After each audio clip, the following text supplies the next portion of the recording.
Esiet sveicināti podkastā droši vien nedroši. Tie, kas seko mums līdzi, jau zina, ka šī ir tā drošākā vieta, kur mēs apskatām drošību no visām tās pusēm, apgāžam mītus un pats galvenais sniedzam praktiskus ieteikumus. Un šīs dienas tēma ir drošība uz ūdens, virs ūdens, pie ūdens, zem ūdens, sakot, visur, kur ūdens ir iesaistīts. Un studijā brīnišķīgs viešņas šodien, šīs tēmas pārzinātājs, Zana Gēmas biedrības Peldēt droši vadītāja un Diāna Eisakovs-Lauska degpunktā vadītāja. Mans jautājums uzreiz, kā jūs novērtētu pašas savu peldēt prasmi, no skalā no 1 līdz 5, piemēram? Tu jau lāki. Jā, es iemācījos peldēt, bet tikai 27 gadu vecumā. Peldu es stabili 3 veidos.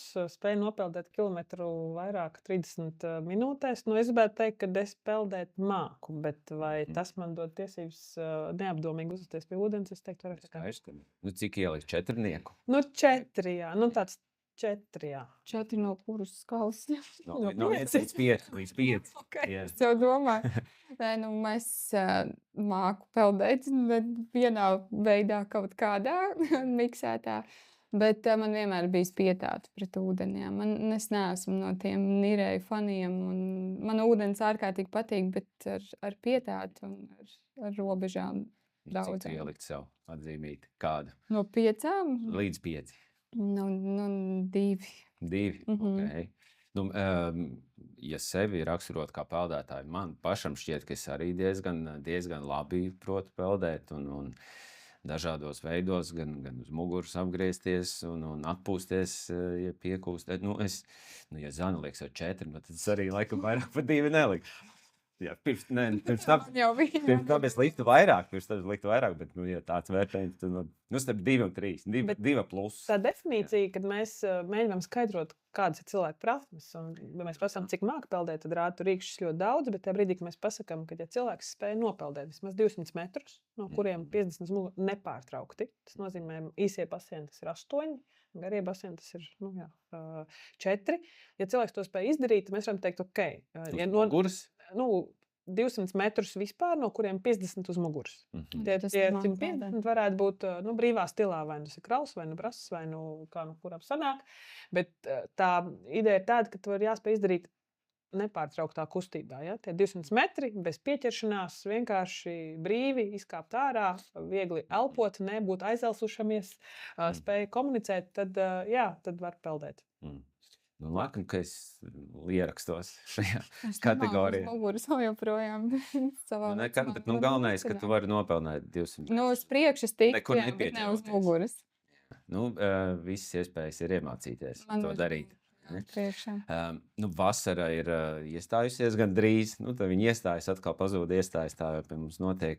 Un vasara bez ūdenspriekiem laikam nav iedomājumi galīgi.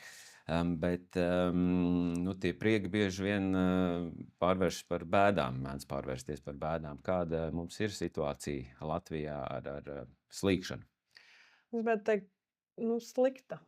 Mēs esam pirmā vietā noslīkušo skaitā uz 100,000 iedzīvotāju. Pasaulē? Eiropā. Un es gribētu teikt arī pasaulē, vismaz tajās valstīs, kur šī statistika tiek vākta. Mums bija iespēja piedalīties Pasaules veselības organizācijas rīkotajā tādā datu apkopošanas kampaņā, kurā biedrība vāca datus un iesniedz, un varējām salīdzināties pasaules un arī Eiropas mērogā. Tur tas mūsu rādītājs ar 6,8 cilvēku uz 100,000 ir salīdzinoši ļoti augsts. Viņš skaidrs, ka pirmā vietā Eiropā ir krietni atrāvieni, vidēji Eiropā ir 1, 1,2, 1,5. Tad noslīgšanā, mums ir 6,8. Tas ir tāds viens rādītājs, ka mums kaut kas ir jāsāk darīt, vai mēs kaut ko darām nepareizi, vai mēs kaut ko neizdarām līdz galam, kā pienāks. Un tādā arī Baltijas valsts līmenī, protams, mēs tur mačojamies bišķiņi ar lietuviešiem. Viņi ir nākamie, bet Igauni ir labākā situācijā. Un jāsaka, Igauni jau krietni laicīgāk uzsāka peldēt apmācības obligātu programmu bērniem, izstrādājot konkrētu sistēmu, kā ar to strādāt. Viņiem šie rezultāti ir labāki, un arī viņi ieraudzīja tos rezultātus statistikā, jo tā bija tāda ļoti valsts politiski lemta kampaņa, kurā tika investēta nauda, un jāsaka, rezultātus viņi varēja redzēt. Jo Tas līkušā profils ir vecumā vīrietis no 35 līdz 55 gadiem. Un bieži vien Ierakstos. Jā, visticamāk, alkohola reibumā 75% no viņiem ir, 69, piedodiet precīzi, ir alkohola reibumā, jo pilnīgi visiem, kas noslīgs, tiek veikta šī tiesas medicīnas ekspertīze.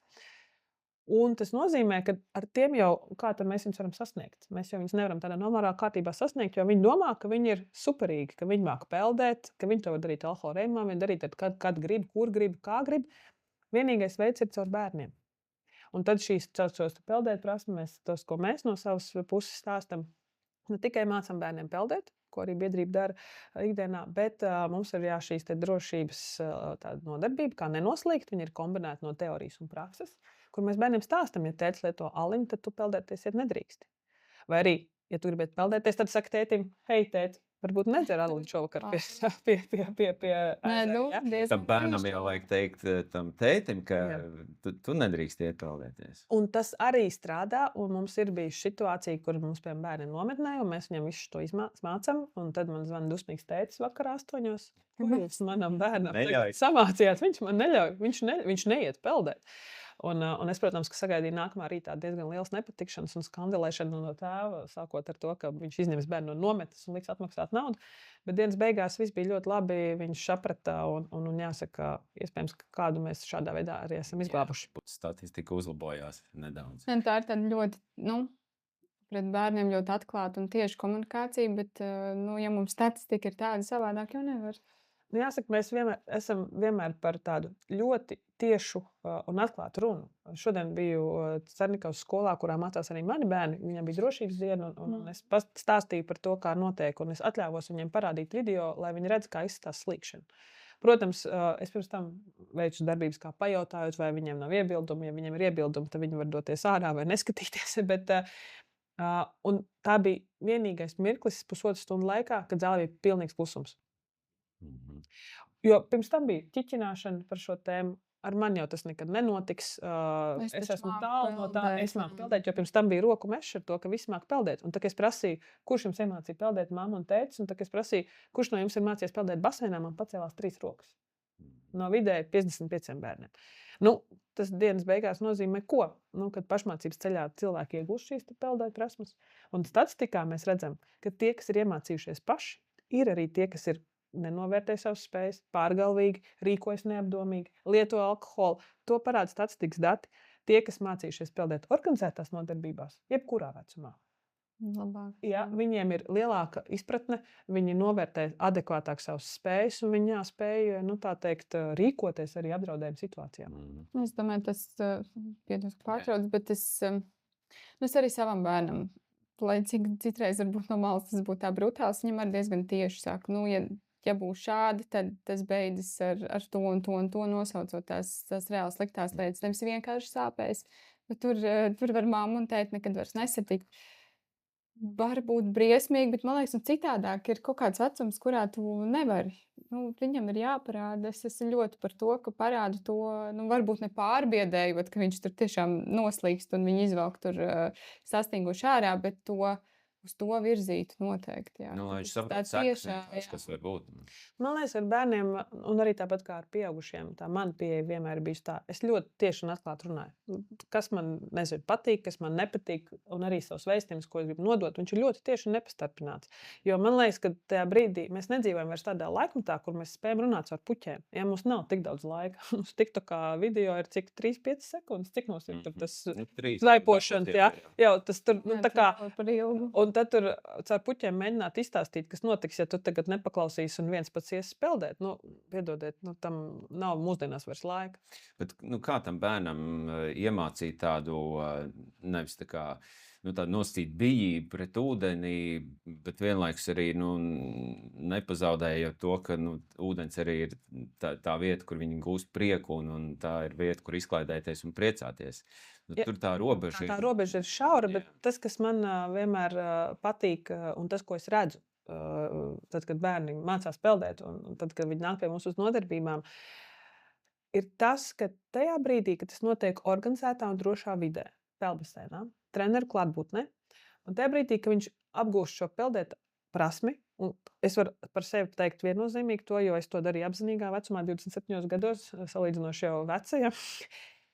Tajā apmācību procesā, izpildot konkrēts vingrinājumus, es aizrijos. Es nevaru tur noturēties. Man tur ir nērti, man tur sāp, man tur galva zem ūdens, ūdens degunā, ūdens mutē, ūdens visās malās, ausīs, viss ir nepatīkami. Un es vienkārši saprotu, kā tas ir visā tajā procesā būt.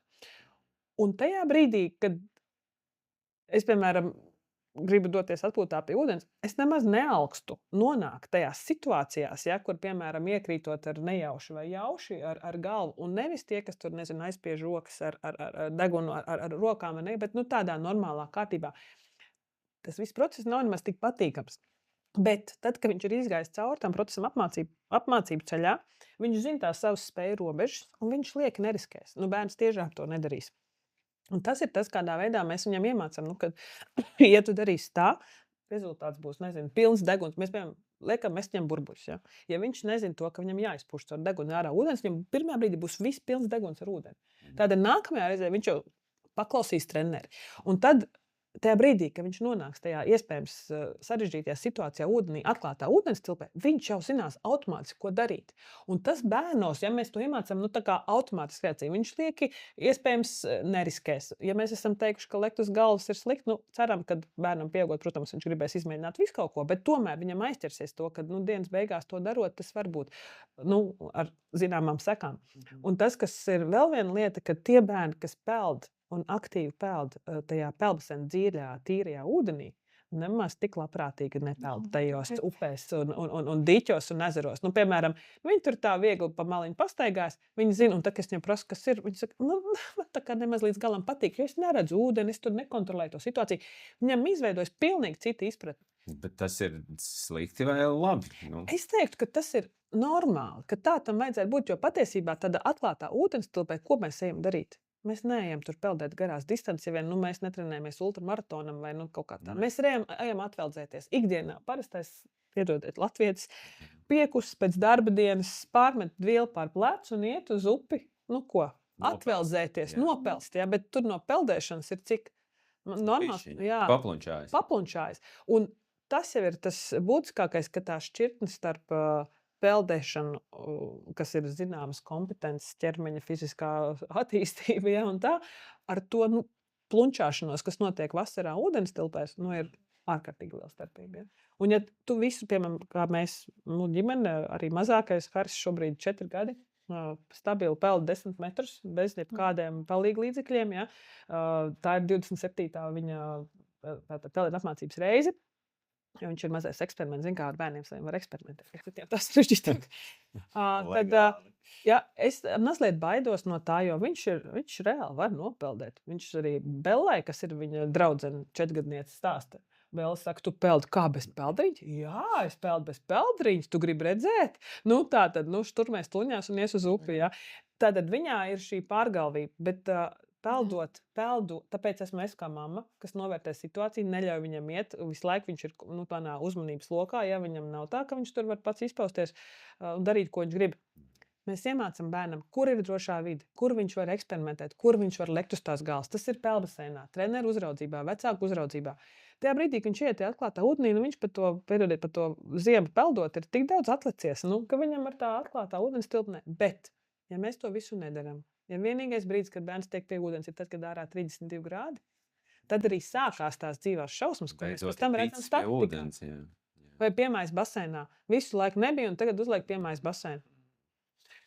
Man liekas, ka tas ir tas, ko nekad nav bijis tā iespēja par šo tik skaļi plaši izstāstīt, bet man liekas, ka tā ir tā starpība, ka tajā brīdī, kad tev ir tā iespēja, tu viņu izmanto un tāpat kā ar visu. Mēs esam pieraduši pie tā. Bet, Diana, pastāstīja, tu par šiem te negadījumiem ziņo, es nezinu, gandrīz vai katru nedēļu, vismaz viens ir. Jā. Ir arī tāda kā sezona, vasarā ir vairāk, jo pa ziemu, arī jau cilvēki slīkst. Tur mainās. Protams, tur ir ledus un bļitkotāji. Jā, tur ir bļitkotāji, tur ir ledu ielūzuši. Arī varbūt cirēs to pavasara sākumu. Nevar varbūt ņemt uzreiz, ka kāds tur ir gājis ronis un peldēties. Bieži vien varbūt kāds no vasaras vēl zem ledus vienkārši tagad ir izpeldējis. Bet, ja tā skatās kopsumā, to statistiku, nav jau tā, ka tikai vasarā ir visvairāk, jo vasaras sezona, kas sākās 15. maijs līdz 15. septembris, trešā daļa. Vidēji šobrīd jau noslīgs 21. Tagad, jā, 22. Tātad, ja noslīgs mums 110, 115, 120, jā, tad vasarā, protams, noslīgst vairāk, bet, kā jau tu minēji, jā, šī te starpsezona, tur ir nejauši iekļūšana ūdenī. Tur ir makšķernieki savā zināmā mērā, kas nelieto vestes, kur vajadzētu, zinām, daudz gadījumus pagājušā gada 1. maijā, kur noslīka NPD šofers. Attiecīgi, ir daudz šo dažādu negadījumu, kur liekas, ar mani tas jau nenotiks, bet realitātē jau īstenībā notiek. Ja? Tātad sarakstītu statistiku pa gadiem, man vismaz tā skatoties pa pēdējiem gadiem, tajā vasaras sezonā puse no tiem noslīkušo skaitu vispār visā gadā sanāk. 3 mēnešos, 4 noslīgs puse. Tad pārējos vispārējā. Tad vairāk, jā. Bet ko mēs darām nepareizi? Kur ir mūsu tas stulbums vai kas? Tā kā jau teica, ka tas ir ārkārtīgi liels procents un vairums procents. Un tad tā nākamā daļa, diemžēl, ļoti daudz arī bērnu. Labi, parunājam par alkoholu un apreibinošajām vielām. Kas notiek? Labi, es tur esmu iedzēris vienu aliņu. Kas reāli fiziski man notiek? Kāpēc man ir lielāka iespēja noslīgt? Tie cilvēki pirmkārt noslīgs tādēļ, ka viņi domā, ka viņi māk peldēt. Pārdrošība. Un otrkārt, tad, kad ir alkohols asinīs, tad tas, protams, samazina reakciju, samazina orientēšanās spējas, samazina adaptācijas spējas, samazina ķermenis fizioloģiski. Vienkārši nav tik, kā lai vairs tolerēt spējīgs dažādas situācijas, gan arī prāta asums par to, ko darīt, kā darīt. Un bija viens tāds izcils gadījums, es nezinu, 5-6 gadus atpakaļ, kur Vugda eksperte tieši pirms jāņem saka, ja tu esi pārāk daudz lietojis alkoholu, aizej ūdenī, atveldzējies. Un tad varbūt sēdēs pie stūres. Un man likās vienkārši fantastisks piedāvājums. Pirms tam noslīgs, tad tas nebojās ceļa statistika. Bet tieši tā. Tāpat būtība, manuprāt, ir tajā, ka tiklīdz alkohols, mēs paliekam tādā vieglā žvingulī. Mums viss kļūst dzīve rožaināk. Tad jau liekas, tad ar mani jau tas nenotiks. Jā, bet es tieši domāju, labi, braucot pie stūres, un tev tur ir visu laiku, protams, ātrums, uzmanība ir milzīga. Bet peldot jau... Tev jau tur nebrauc, nepeld 100 km/h vēl viens peldētājs pretī.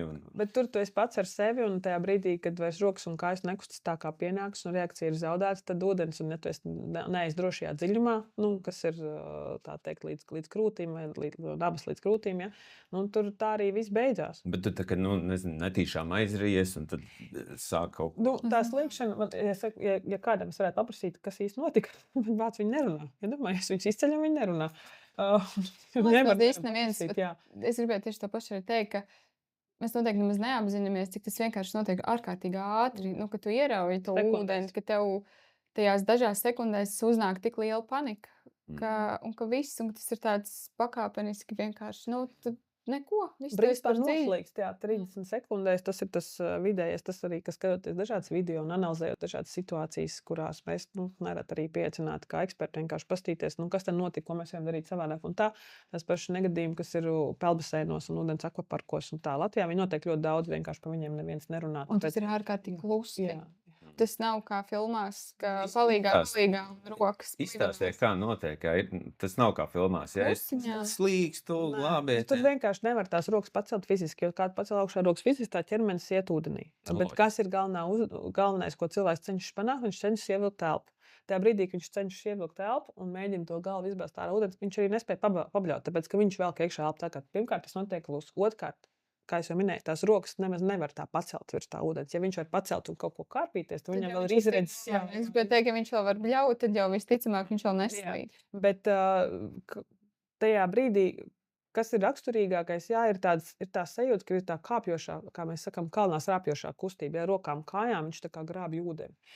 Un ir bijuši ļoti daudz šo video iespēju redzēt, ka, piemēram, ir apkārt cilvēki šādā attālumā, un pa vidu bērns, piemēram, kārpās. Un es redzu jau, ka viņš slīkst, bet apkārtē vispār to nepamana. Viņiem liekas, ka viņš tur aitur kaut kāds. Viņš vienkārši tur peldās, vienkārši, tur tā kā rotaļājās. Bet, pirmkārt ir tā šī te pludināšana, tā kā pludiņš, ķermenis iet uz augšu, lai bērniem nerad tā ir. Viņš mēģina atspērties, tad viņš nāk augšā, viņš ielā gaisu, un atkal atsperās, un atkal augšā. Un, tās, kā lai saka, es pati, paldies Dievam, neesmu piedzīvojis slīkšanu, un tu ceru, ka nekad tas tā nenotiks. Bet, tie, kas ir stāstījuši, tas vienkārši mirklis ir. Tas mirklis šoka moments ir tāds, ka tu pat nesaproti, kas notiek. Un viss, diemžēl, cīnoties ar ūdeni, vai tas ir lieli viļņi, vai tā ir straume, vai dažkārt arī krampi, kur tu vispār īsti jau negaidi, tad arī, lai vienalga, cik labi tu peldētu, tu neiedomājies, ka tu vienā brīdī peldēsi bez vienas rokas un kājas. Bet tev palīdz prasmes, kas ir pasīvās peldēšanas prasmes, ir nogulties uz muguras, pat ar to krampi. Tur redzēs noslīgt. Rekomendācija ir izstiept to pašu kāju, tā lai muskulis, tur asinsrite labāk atjaunojas, un guļot uz muguras, to pilnīgi mierīgi var izdarīt.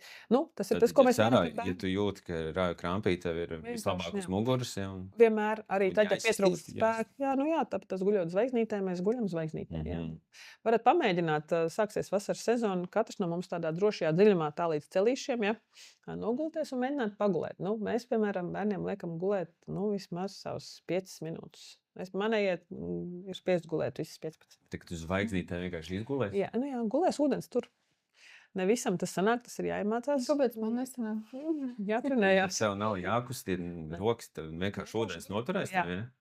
Netaisam paniku, Jā, ūdeņš ir pacelts, skatās tieši augšā. Visērtāk un foršāk to trenēt ir baseinā. Protams, ir procents cilvēku, kas to nevar izpildīt fizioloģiski, dažādu iemeslu dēļ, bet tad arī viegli pakustinot rokas vai kājas, mēs sajūtam ūdens, kas ir jāsaprot, ka tas skābekļa daudzums, kas ir mūsu ķermenī, jo mūsu ķermenī arī ir skābekļa daudzums, un arī plaušās, spēj noturēt jūs uz ūdens. Vienkārši tur ir jātrenē, jāuzticās, jāatslābinās un vienkārši jāļaujas, Un tajā brīdī, kad ir šīs, protams, ir viegli runāt. Viļņos tas noteikti arī. Viļņos tas ir apgrūtinošāk. Protams, var tāpat aiziet. Jā, mēs jau tāpat kā laiva izšūpojamies cauri tiem viļņiem. Tā kā var pamēģināt. Es domāju, ka visiem vajadzētu pamēģināt. Nevis vienkārši paplunčāties, bet ar jēgu paplunčāties. Attīstīt pasīvās. Bērniem ļoti patīk šis vingrinājums. Vai ir kaut kādas tādas būtiskas atšķirības, vai mēs peldamies upē, vai piemājas dīķī, vai ezerā, vai jūrā? Protams, tur ir ļoti daudz aspekti, kas ietekmē to, vai peldvieta ir droša vai nē. Un minētie, piemēram, tas pats dīķis, viss klasiskākais dīķim ir ļoti nepatīkama gultne. Parasti tūkstnājas, aizaugas un tā. Ja pat ūdens ir siltāks, bet tā iekļūšana nepatīkama, tad kā parasti notiek, tad parasti mēs mēģinām ielekt uz galvas.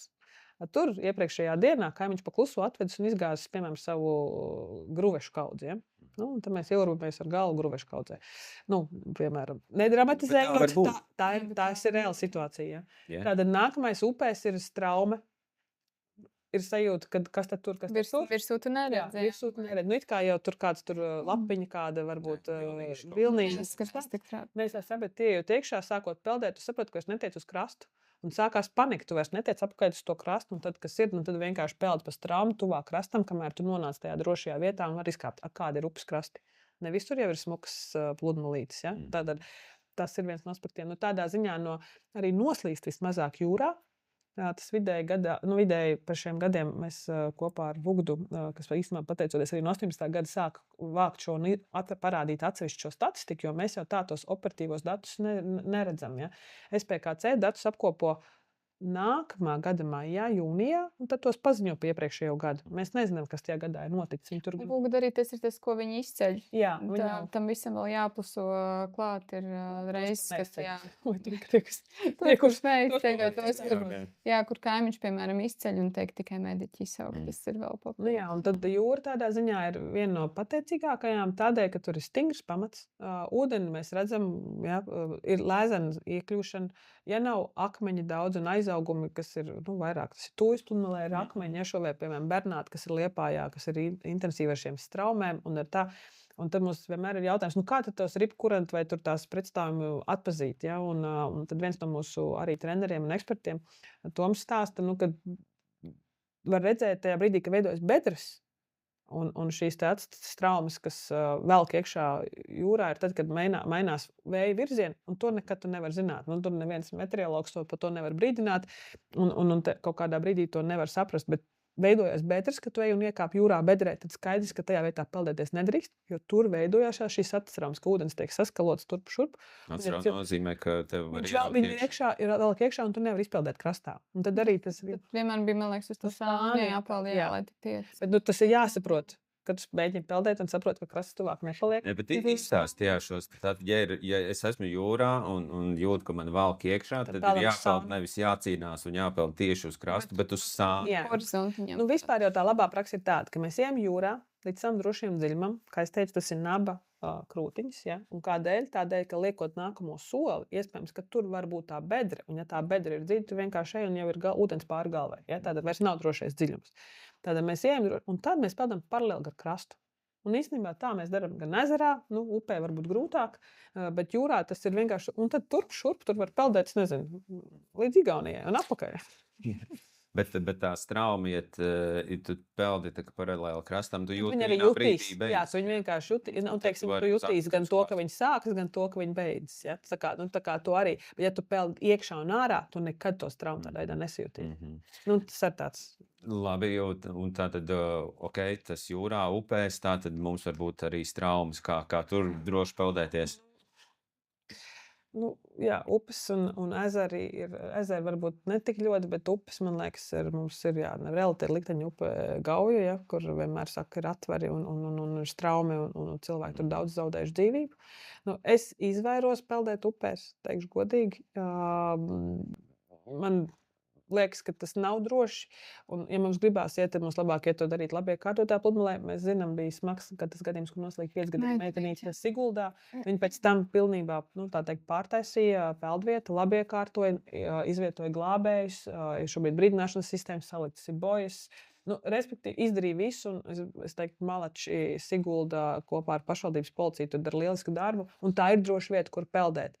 Un tad arī tas, ko mēs nerad stāstam, ir šīs bojas, ja, kuras īstenībā ir kā bumbas. Viņas kā ir sporta bojas, kur tur kāds tur slalomā, ko tur izpilda kādus trikus ar dažādiem ūdens transporta līdzekļiem. Bet tās pašas bojas var paņemt līdz bērnam, ielikt padusītē, tur ir viņa drošais dziļums, galā piesiet vai smiltis iesabērtas maisiņā vai nezinu kādu akmenī vai kaut ko, kas brimst, nolikt viņu tajā vietā drošajā dziļumā, un tad tu redz arī, kur ir tā vieta, ap kuru, tad arī var peldēties, ja? Un tādā veidā iezīmējot teritoriju. Ja mēs vienkārši, piemēram, ielaižam bērnu vai paši ieejam ūdenī, un mēs nejūtam, kā tā strauma mūs kaut kur panes vai aiznes, mēs arī vairs nejūtam to robežu, kur tad ir sākas tās bīstamība un risks. Ja mēs redzam, ka tas mūsu oranžais punktiņš no mums attālinās, ja, tad mēs saprotam, ka kaut kas nav kārtībā. Tā kā tāda upe, manuprāt, ir absolūti labākā izvēle, kur doties peldēt, bet ezeri mums daudz ir šīs smilšu karjeras, ja, kurām ir labākas tās gultnes, bet, pašvaldības šeit mazliet slinko ar labiekārtošanu peldvietu. Mēs esam aicinājuši šogad pat izsūtīt pilnīgi visām pašvaldībām aicinājumu izdot saistošos noteikumus, tādēļ pievēršot uzmanību, kad labiekārtojot video, ko viņi šobrīd dara. Viņi uzliek soliņu, uzliek labierīcības, labākajā gadījumā sagatavo piebraucamos ceļus, izvieto autostāvvietas, laipiņas, no kurām vērti lekt, ja. Un tas ir viss. Jā, un tas ir viss. Un tad, teiksim, saistošie noteikumi, kas varētu nodefinēt to, ko drīkst, ko nedrīkst, kādā apmērā, iespējams arī glābēju klātbūtni.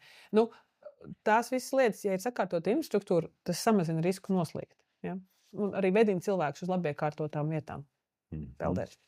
Mēs jau runājam par to, ka peldēt un apmācība ir tā lieta, kas būtu laikam, ka nepieciešama, ņemot vērā, cik daudz mums ir upju, ezeru, jūra. Mums ir, tie ūdeņi ir ļoti daudz, bet peldēt apmācība mums ir diezgan maz, vai ne? Peldēt apmācība ir daļa no skola 2030 programmas. Tā tiek īstenota vismaz 4 dažādos veidos. Katrā izglītības iestāde to dara savu iespēju kompetenci robežās. Un arī pašvaldības, cik tās spēj atļauties, ir atsevišķas pašvaldības, kas to dara izcili, tā kā būtu tam jādara vismaz 3 gadus. 100 reizes katram bērnam ir jāspēj nodrošināt peldēt apmācības nodarbību. Tas ir obligāts noteikums, ka peldēt apmācība ir obligāta, vai tas ir ieteikums? Likumā ir pateikts tā, ka peldēt apmācība tiek īstenota iespēju robežās. Jā. Un katrs to saprot, kā grib. Pēc tādas, ja mēs skatāmies no juridiskā viedokļa, tad sports mums ir 3 stundas nedēļā, no kurām viena ir vai nu jāpeld, vai nu jānojo, vai nu, manuprāt, bija jābrauc uz skrituļsliedēm, vai vēl 4. aktivitāte. Tas nozīmē, ka, ja tu nepeldi, tad ir jādara kaut kas cits. Bet mums šobrīd izglītības iestādes daži, kas nedara neko. Mēs jautājām Izglītības zinātnes ministrijai, ierodiet datus, cik bērnu kas ko peld. Nebija šādu datu. Tātad mēs veicām pētījumu un secinājām, ka peld puse no Latvijas bērniem, un tā puse, no tās puses, aptuveni 30% to dara tādā apmērā, kāds būtu kā vajadzīgs. Ja? Kopumā ņemot tā statistika, protams, ir skaudra. Un mēs cīnāmies ļoti par to, kā biedrība, lai tiktu izstrādāts metodiskais materiāls, lai mēs strādātu pēc vienota principa, lai visiem bērniem būtu iespēja peldēt. Jo infrastruktūra to atļauj. Vismaz 85% apmērā visā Latvijā mēs bērniem varam iespējams nodrošināt. Jā, tur stāsts ir par gribu un finanšu. Nauda un griba. Un citi skolotāji pasaka, nevar te man mācību procesu traucēt. Nebūs nekāda peldēšana. Un tad tur... Ja skolā nav baseini, tad tev jāvada. Bet cik skolās ir? Lielākoties nav. Ja, tā ir. Mums sāksies ar otro. Jā, tātad Rīgā ir tikai dažas skolas, kurās ir. Pārējās skolas brauc uz tām skolām, kurām ir, vai brauc, piemēram, Rīgā uz Olimpisko centru, uz Ķīpsalu savulaik brauc. Nezinu, vai tagad joprojām arī brauc, bet tas ir stāsts par to, kā pašvaldība to organizē. Rīgas pilsētas pašvaldības arī teikt, ir malači, ir uzteicams. Viņiem tikai ir 1 gadu peldēt apmācību 2. klasē. Gribētos, lai viņi vismaz ir 3 secīgus gadus. Bet, kad es mācījos skolā Siguldā, mums Siguldā arī nebija baseins. Tad mēs braucām uz Krimuldu. Krimuldā bija baseins. Un normāli visi bija, iemācījāmies peldēt. Un tagad man bērnam, viņš mācās dārziņā iet, 7 gadu, viņš arī prot peldēt. Viņš tur griež virpuļus un bez uzročiem peld. Un man liekas, ka tas ir, paskatoties uz to, ko viņš māk izdarīt, man liekas, ka šis ir tas veids, kā to statistiku reāli var uzlabot. Bet, jā, kolēģi man teica, reāli. Jā, man kolēģi teica, Zana, nesatraucies. Šitā ir zudusī paudze. Kā tas ir zudusī paudze? Viņš saka, jā, gaida 20 gadus, un tad jau sajies. Turpiniet strādāt, pēc 20 gadiem redzēsiet rezultātu. Tie bērni, ko jūs mācījāt peldēt, tagad būs izauguši. Un man tajā brīdī likās ārprāts tā, kā tā vispār var. Un tad mēs palaidām, pieteicāmies, toreiz dabījām Sabiedrības integrācijas fonda finansējumu. Un domājam, nē, mēs kaut kas ir jādara. Nevar tā. Mēs izveidojām tādu kā brīvprātīgo uzraugu apmācību vasarā, kur mēs uzrunājam mammas un tēčus, un visi tie, kas ir 18 plus un māku peldēt, kad mēs stāstījām par to, kas tad ir drošības ūdens, ko viņi var darīt, kā viņi var palīdzēt, ja cilvēks nonāk nelaimē. Un jāsaka, tik atsaucīgs cilvēks un tik superīgs cilvēks. Un es tad sapratu, ka nē, tā nav zudusī paudze. Mums vienkārši viņiem ir jāstāsta, jārunā, viņi ir jāievilina šajā, kā lai saka, superīgajā nodarbē, kā aktīvi atpūta pienu uz ūdens vasarā. Un tas ir tiešām superīgi, ka cilvēki iegūst jaunas iemaņas, viņi grib jaunas iemaņas iegūt. Viņi tad entuziasmu pilni gāja un stāstīja saviem bērniem, un tā mēs redzējām to ietekmi. Apmācījām 400 cilvēkus, bija ritīgi forši, bet, protams, tam vajag finansējumu. Mēs kā biedrība to nevaram atļauties darīt bez maksas. Jā, bet kādi vēl ir ieteikumi, lai tiešām nebūtu zudusī paudze, un kur bez finansējuma? Principā ik viens var izdarīt kaut ko tādu, lai, nenoslīgtu gan pats, gan tie, ar ko kopā peldās un priecājas. Man liekas, ka vienīgais risinājums, kā nenoslīgt, ir iemācīties peldēt. Diemžēl, piedod. Vai jau tu zini, ka tu nemāki, tad domā, jā, bet, tu dari. Nē, bet tas arī, jā. Tu tā domā, ka tu māki, bet jā, bet te var pārbaudīt. Vienkārši samaksā to 7,50 vai 13,20 un aizies uz baseinu un mēģina nopeldēt uz 200 metrus. Ja tu viņus var nopeldēt, tu esi drošajā zonā, ir fine. Mums ir pilns peldēt.lv pilna mājaslapa ar infografikām, video ziņām un visu citu pārējo dažādi formāti mazākiem bērniem, lielākiem bērniem, pieaugušiem, kurā var paklausīties arī, tās lietas, ko mēs iesakām darīt. Bet tas, kas peldēt.lv. Peldēt.lv, jā.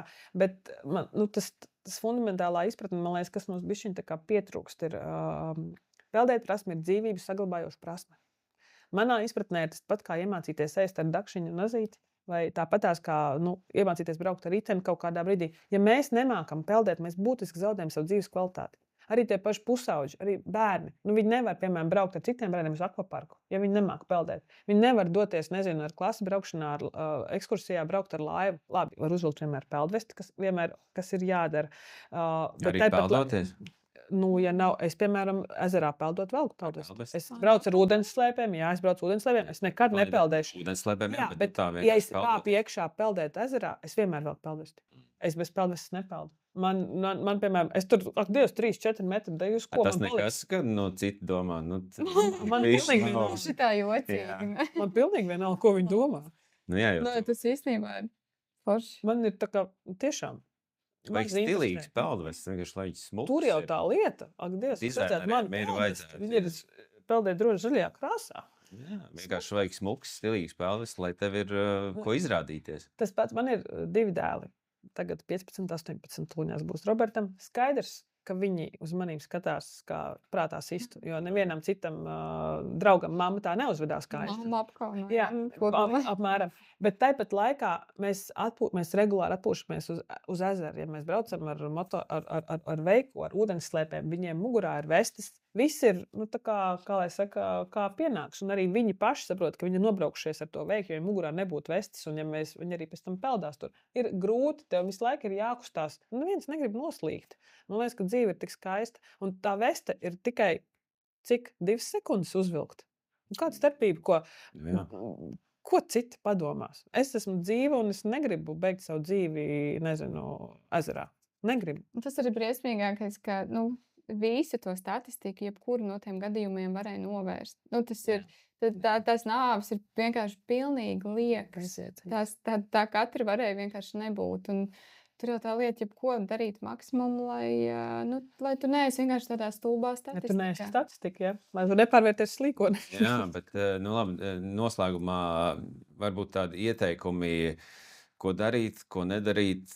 Ko darīt, ja redzam, kāds slīkst? Tas nav noslēgums. Kā mēs varam uzlabot statistiku? Ja redzam, kāds slīkst, tad pirmkārt, ja nezinu, ko darīt, labāk ir netoties. Nekad nenonāk kontaktā ar cietušo, jo viņš vienkārši izmantos jūs par pludiņu. Un paraus līdzi. Jā, un Var tukšu pudeli. Mēs vienreiz eksperimentējam. Tas īstenībā diezgan labi strādā, ja cilvēks nomierinās tas, kurš slīkst. Un tiešām tukšu pudeli? Jā, tukšu petu pudeli. Vienkārši palikt zem zoda vai pie kā pieturēties. Jā, bet, protams, viņam jābūt mierā. Ja viņš psihos, tad tas nelīdzēs. Ir daudz dažādas lietas, ko var darīt. Jā, lai nenonāk līdz tādai nelaimei. Un es kā parasti saku, viss sākas mājās. Pat ja man ir neatkarīgi no tā, kāds ir bērnu vecums, vai pat ir vīrs, kurš ir neapdomīgs un grib katru vakaru iet peldēt viens pats, tad tomēr tas sākas ar sarunu par to, hei, kādi ir mūsu noteikumi, jā? Pirmkārt, kur mēs dodamies, izvēlamies drošas peldvietas, vienojamies par noteikumiem, lai nav tā, kad aizbraucot pie ezera, mamma vēl izkrāmēja iepirkumu, piedodiet, piknika groziņu, jā, ar visām tur gardumiem, jā, bet bērni tikmēr ūdenī jau noslīkuši, jā, tātad kam tos piknika gardums, ja tur vairs neviena nav. Tātad tās ir tāda savstarpējā jau tāda, tā kā jau no bērnu kājas, piemēram, man arī ir bērni skrējuši no mašīnas, nepagaidot un bez maz jau metušies ūdenī. Tas ir loģiski. Tas ir tikai loģiski, bet mēs padomājam, hei, mēs šitajā vietā tā nedaram. Ja? Tātad tas ir tas, ko mēs nedaram un nepieļaujam un netolerējam tās situācijas tā notiek. Tad vēl viena būtiska lieta, protams, mēs pieskatām viens otru pie ūdens. Un arī īstenībā tos svešos, kas mums ir apkārt. Pagājušā gada līduma karjerā ļoti labs piemērs par to, ka arī nevar paļauties uz to labiekārtoto pludmali, jo tur ir ārkārtīgi skaiši, visi spiedz, ūdens šļakstās, un to bērniņu, kurš noslīgs, neviens tā arī nedzird un nepamana. Tāpēc es vienmēr ir skats uz citiem bērniem. Es vispār nelaižu savu bērnu. Es nevaru pasēdēt krastā, ka man bērns ir ūdenī. Es esmu vienmēr blakus. Es sēžu vai nu turpat vai es vai vīrs. Tu esi maksimāli. Ja mēs runājam par bērniem, teiksim, tā labā praksa ir tāda, ka jūs ūdenī atrodaties dziļāk. Un viņš te var plunčāties īpaši par maziem, ja, tādiem 4, 5 gadīgi, 6 gadīgi. Savukārt, tie, kas ir lielāki un jau grib, neliekam to boju. Peldiekšu ārā pie tās bojas. Jo viņi redz, pirmkārt, tu viņi redzi, kur viņš atrodas. Ja. Vēl mēs rekomendāciju izvēlēties spilgtus peldkostīmus. Nedod Dievs, viņš ir nirst vai ir zem tā ūdens pakļuvis. viņi būs ātrāk atrast. Ja mugurā būs blāvi, balti, melni, bezkrāsaini vai, teiksim, tur zilzaļi. Mums arī bija piemērs ar bildi, kad īstenībā tās krāsas, kas mums šķiet redzamas, nemaz īstenībā zem ūdens nav. Redzam ir spilgt rozā, spilgt zaļs, spilgt oranžā. Tas, kas ir arī... Te var izpausties. Jā, un tur... Visas karnevāla. Tur var... Tas vienkārši nodara tajā krīzes situācijā, ka, arī tajā pat līduma karjerā, ja nemaldos, tad arī bija tā, ka puisītes paslīdējuši šīs laipas, sasit galvu, iekrit iekšā, un viņi vienkārši ārkārtīgi ilgi nevarēja atrast zem tā ūdens. Tajā brīdī, kad kāds vispār pieņēma, kad viņš būtu ūdenī, šis spilgtais paukstījums vienkārši izglābtu to brīdi, kamēr tev vēl ir iespēja viņu atrast, ieraudzīt, atkačāt. Un tad runājot par to, skaidrs, kad atdzīvināt cilvēku var 5 minūšu laikā, jo pēc tam smadzenes jau ir gājuši bojā un vairs atdzīvināt nav iespējams. Pat ja var atdzīvināt fizioloģiski, tad saprāts un funkcijas ir traucētas un vairs nebūs atjaunojams. Savukārt, tas, ko es atgriezīšos pie tām peldvestēm, ja nav šīs peldspējas, un ja mēs īsti neesam pārliecināti par tām, vienmēr var vilkt peldvesti. Vienmēr. Un šobrīd ir iespējams nopirkt dažādās, nevis piepūšamos, bet cietās putu kartoni ar dažādu ņūtonu celtspēju, kā es saku, nestspēju. Bērniem vispār krāpīgāks. Tā kā šīs peldvestes ir iespējams, mēs vienkārši uzņēmam, un nevis mēs čiliņā turpinam, dzert vīnu un lasīt grāmatu, bet tomēr joprojām esam kontrolē par to, kas notiek ar bērniem. Es gribētu teikt, ja tas jautājums pēc savas būtības nebūtu savā ziņā tik sadrumstalots un komplicēts, nebūtu arī šīs nāves. Ir tiešām liels spektrs, kas tev jāņem vērā. Tā ir peldbaseins, ūdenstilpa, ir paaugstināta riska vieta. Tas mums ir jāapzinās. Tāpat tās, kā mēs vienkārši netrallējam, piedodiet, pa ceļa vidu, priekš tam ir gājēji ietves, mēs esam kaut kā organizēti, mēs saprotam ceļu satiksmes noteikumus, mēs tos ievērojam. Ar ūdeni ir tieši tas pats. Tātad nav jābūt pārgalvīgam, nemēģinam pārpeldēt pāri, ezeram, upei, nemēģinam aizpeldēt dziļāk jūrā līdz 3. sēklim. Tas ir lieta. Nav jāuzstāda. Jā, neviens nenovērtēs. Un es, piemēram, iedomājos, kāpēc neviens diez nenostājas krastmalā, vienā ceļa malā, brauc mašīnas, un tagad nemēģina uz ātrumu pārskriet pāri. Kāpēc neviens tā nedara? Bišķiņ jāpārvērtē mums tās peldēšanas tā ideja un kāpēc. Un man liekas, ka jau vairāk par to runā, mēs redzam uzlabojumus. Mēs tiešām redzam, jāsaka, pateicoties mēdījiem, kad jo nav jau citu ruports, ar ko tos cilvēkus sasniegt. Mēs biedējam ar tiem drausmīgajiem notikumiem. Tas arī biedēšana kaut kādā ziņā palīdz. Ja mēs jau vienmēr sakam, ja kaut tas sižets palīdzēs kaut vienam vai diviem, tas jau ir ķeksīts, ka tas ir viss labi. Tas par to vīnu un grāmatu. Man liekas, vispār, ja tu dodies ar bērnu, tāda nav vecākiem atpūta. Ja tu dodies pie ūdens, uz ūdens vai jebkāda, tas nav tā reize, ka mamma tagad sauļosies un kaut ko lasīs. Nē, tas ir darbs. Ja tu ej viens, droši lasi grāmatu, sauļojies, bet ar bērnu tas ir darbs, neatpūta. Mēdz uzdot jautājumu, no kura vecuma bērns var laist peldēties vienus? Es skatos, es saku, ne no viena, arī jūs neiesit peldēties viena. Māma, man vienkārši reiz radio intervijā viņa prasa, no kura vecuma? Es saku, ne no viena, arī jūs nevarat iet vienu peldēties. Tas ir punkts. Tur tā kā, par laimi man nav palicis slikti, jo atkal, kad sāks spēles sezonu, mēs tiešām dzīvojam starp Dzirnezeru, Dzirnupi un Gauju.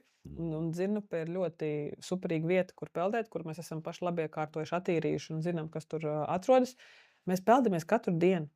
Tādēļ mēs peldamies tiešām katru dienu. Un noslēdzam peldsezonu tad, kad jau vairs ūdens temperatūra nav tik silta, ka to darīt.